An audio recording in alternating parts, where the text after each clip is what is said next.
This is a fan-generated show. If you would like to support us, please go to jamieglazov.com and also don't forget to subscribe to our YouTube channel. All your support is greatly appreciated. Well, welcome, ladies and gentlemen. This is Michael Finch. I'm the Chief Operating Officer of the David Horowitz Freedom Center. Welcome to the Glazov gang, and I'm very honored tonight. By the way, Jamie Glazov is away, and I'm going to be filling in for him. So if you're used to watching the Jamie Glazov show and you miss all the tomfoolery and all the hijinks that you're used to, and instead you're getting a serious show about the issues of the day, then you'll know that well, Jamie is missed. We'll say that, but Robert will have something to say about that in a few moments. So, but thank you, Jamie, and thank you all for tuning in tonight. I am very honored. Robert Spencer is the director of Jihad Watch. It's a program of the David Horowitz Freedom Center. He's one of the leading, if not the leading, I think the leading scholar on Islam in the world.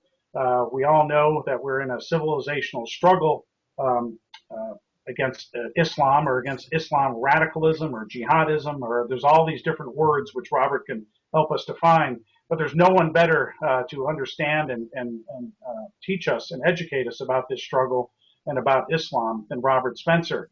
So welcome, Robert. Thank you again. I know you're a frequent guest. Thank you to the Glazov gang again. Thank you very much, Mike, and thanks for the overgenerous introduction. I much appreciate it. Well deserved. And Robert is just, Robert, of course, again, works with the David Horowitz Freedom Center. Robert, you've written a lot of books. You've also written a lot of pamphlets for the David Horowitz Freedom Center. And I wanted to thank you for, we've distributed hundreds of thousands of your pamphlets. So I think the word is getting out there. You've just drafted a new one, which will be available in about 2 or 3 weeks on frontpagemag.com, the website that Jamie is, I think he's still the editor. We'll fact check that later. Yeah, okay. The title is 10 Things America Must Do to Defend Itself Against the Global Jihad. Robert, this could have been a 4,000-page book, and you probably could have written 1,000 things that America must do. Number one is tell the truth about Islamic jihad, and that one we could certainly fill all of our time. Why did you make that one number one? And you actually spent a number of pages to talk about that. How important is telling the truth? Well, Mike, it's an adage as old as warfare that you can't defeat an enemy you don't understand, and you certainly cannot defeat an enemy that you refuse to understand. George W. Bush, I think with the best of intentions, right after 9/11, went to a mosque and said that Islam was a religion of peace and that the 9/11 attacks violated the fundamental tenets of the Islamic faith. And the problem is that that's become the official policy of the United States.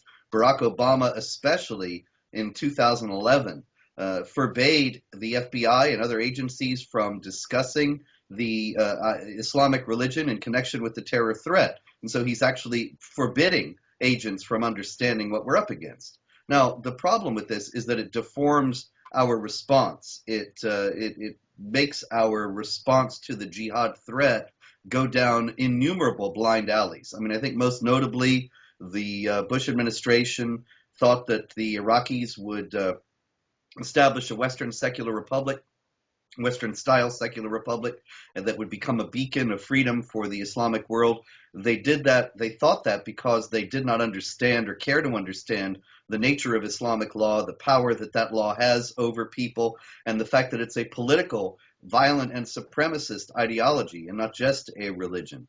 And that this has led to so many other errors. Like I say, it would take us, like you said, rather, it would take us all evening to discuss. But that is the first thing we have to do if we're going to beat this, if we're going to turn things around and actually defeat the global jihad. Then in the first place, we have to acknowledge what it is and analyze it in a realistic manner and come up with genuine ways to deal with the genuine threat instead of the fantasy-based policy making that hamstrings us today. Robert, you see, I mean, this started, and we know a lot of this started under President Bush, and it's, of course, it's been magnified in the last 7 years. Do you see any, not just in the White House, because I don't think we've seen any improvement there. Do you see anything in the culture and politics that is moving in the direction that we are starting to have an understanding of what Islam is? Well, I think that the worse it gets and the more attacks there are, and the Paris attacks and the San Bernardino attack that we just had recently, they wake people up. and they show people that what we've been saying all these years is true, and not Islamophobic bigotry or all the nonsense that they shower us with. But in general, in the culture, that was actually my second point in the pamphlet, is to take pride in our own culture, because most of the time, if you pick up public school textbooks, they're all about how America was all about imperialism and racism and slavery, and nothing about the great things that America brought to the world in terms of the political philosophy of freedom and equality of rights for all people before the law, of peaceful succession, so many things that are taken for granted in many areas of the world that come from the U.S. Constitution and the history of the United States. But young people nowadays are not learning to take pride in being American. They're learning to be ashamed of being American, and that only makes us more ripe for conquest. I'm going to go back to that, to point one where you go into great detail about what's happening what's happened to the FBI, where they've stopped training or changed the wording, and there's certain things now they're no longer able to discuss. And I read that, Robert, and I hear that, and I'm thinking, well, that's probably maybe true on the surface, but I know inside the FBI I'm thinking they must really understand, and that's just a public kind of thing, but they're actually doing the right thing deep down somewhere. But maybe that's fanciful. Maybe the CIA, the FBI, or intelligence services really have been totally, the political correctness is infected so much that we're missing. That's why maybe we miss San Bernardino and how many more of these kind of attacks. So is that really the just accurate description of what's happening to the FBI and our intelligence services? Well, Mike, it's the official policy, but that doesn't mean that everybody follows it. And I'm sure there are many agents who are conscientious and their eyes are open. They see what they're dealing with, and so they're educating themselves. But it's not a matter of something they can learn on the job. They have to do it on their own. And so it's a mixed bag. There are some agents who are knowledgeable, and that's due to their own efforts. Some agents who have no clue because they're following the official line. And so we certainly have to pay tribute to them. They've caught a great many jihad plots, far more than most people know. If you read jihadwatch.org, then you'll see daily there are foiled jihad plots that are testimony to the effectiveness of our law enforcement. But there are going to be more San Bernardinos, because they're simply, in all too many cases, not even aware of the significance of what they're seeing.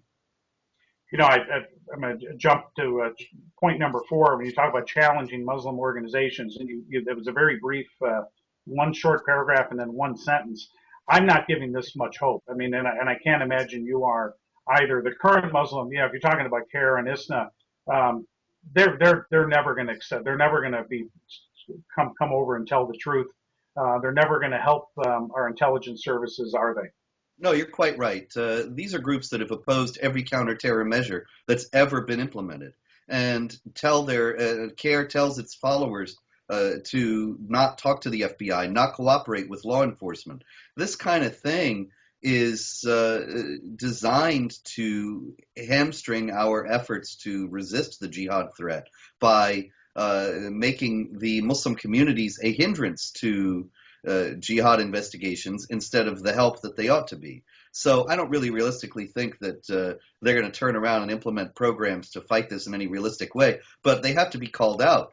I mean, CARE is universally taken to be a neutral civil rights organization instead of what it is. And so we have to start telling the truth about it and alerting law enforcement and government officials that this is not a group they should be trusting.